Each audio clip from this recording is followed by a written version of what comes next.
introduce you to our greatest American hero of 2020.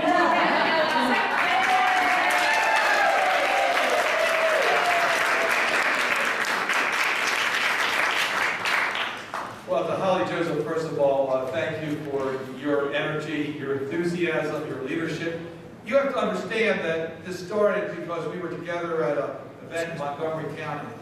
And it was a great event. It really was a great event. And great things were happening. But Holly said we could do better. and she said, look, we have this opportunity. It was not on the agenda. Holly put it on the agenda. And that's what makes, I think, the people in this room so special. So I just really want to thank all of you for being here. I particularly want to thank United for Equality for organizing this and bringing together so many groups to make a difference in our community. This is a very, very important issue, and I'm very proud to be part of this. My office, which is in the Hart office building, you come and visit me, and I hope you will, and you go out in the balcony in my office, you see the Sol Bellman House. And that, of course, was purchased in 1929 by the National Women's Party. And Alice Paul, what she did in order to first celebrate the passage of suffrage in America. It was done in 1920 with the 19th Amendment. And then immediately said, look, we could do better than this. We shouldn't be dealing with an issue at a time.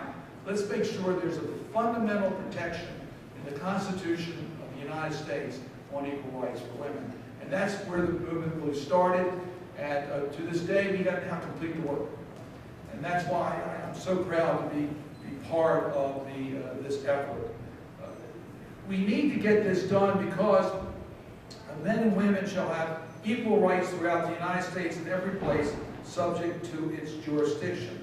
That was the movement that started in the 1920s in this country, and we need to make sure that we complete it. Congress did something about that. In 1972, it passed the Equal Rights Amendment, sending it to the states for its ratification. Senator Ervin was the leader for that in the Senate, and Emanuel Seller was the lead sponsor in the House of Representatives. So we're carrying on that struggle. The law that set up the Equal Rights Amendment from Congress imposed a time limit. There is nothing in the Constitution that imposes a time limit on ratification. It imposed a time limit of 7 years, which was extended to 10 years. Our effort is to say, look, there's still work to be done. Let's continue this effort. We know, I can give you so many examples. We're certainly disappointed that the paycheck equity issue is still not passed. We need to get sure that is done. I can tell you many more different issues. All you have to do is look at some of the fights we've had in the Congress this year on the assault on women's health care issues to know that we need to make sure this is part of the Constitution of the United States. So Congress can give our states another opportunity to do what is right. I say that because this has happened in the past. The 27th Amendment that prohibits congressional pay increases without an interceding election was recently ratified, and it took 203 years to get that.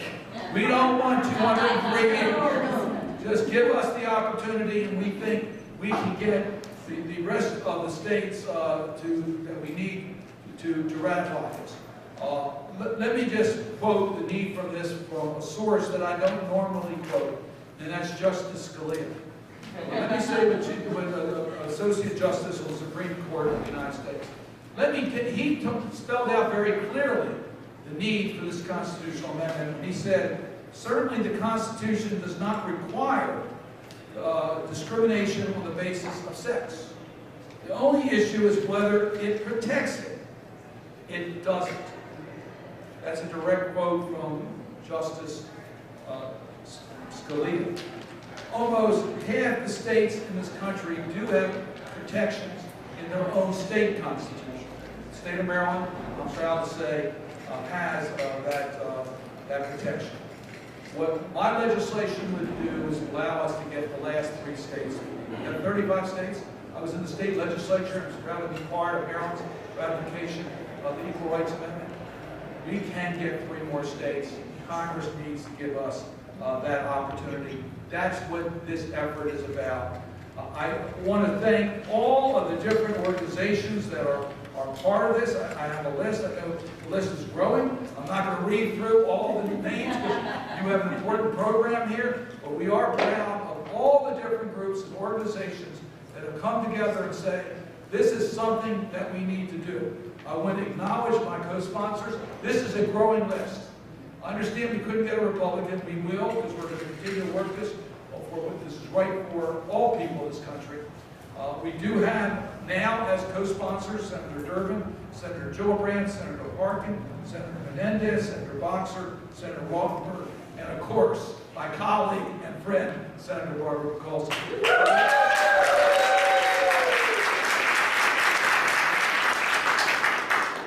And of course, I want to acknowledge Congresswoman Baldwin, who has sponsored the similar effort in the House of Representatives. So we're working this on both sides of the country. So I know you have a great program here today in order to plan strategy on how we're going to get this to the finish line. It was started by many people who are not with us today. It's our responsibility to make sure that we complete it. So on behalf of my 2 granddaughters, on behalf of all of our grandchildren and children, we've got to get this done. I'm proud to be part of this group. Thank you.